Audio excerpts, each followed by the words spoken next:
نازل ہوئی اور جو کتابیں تم سے پہلے پیغمبروں پر نازل ہوئیں سب پر ایمان لاتے اور آخرت کا یقین رکھتے ہیں۔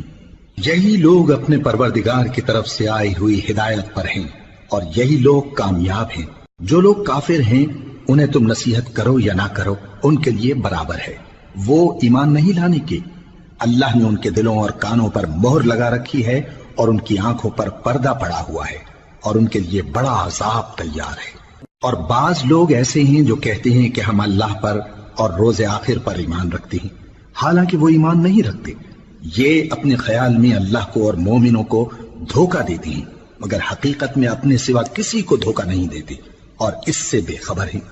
ان کے دلوں میں کفر کا مرض تھا، اللہ نے ان کا مرض اور زیادہ کر دیا اور ان کے جھوٹ بولنے کے سبب ان کو دکھ دینے والا عذاب ہوگا۔ اور جب ان سے کہا جاتا ہے کہ زمین میں فساد نہ ڈالو تو کہتے ہیں کہ ہم تو اصلاح کرنے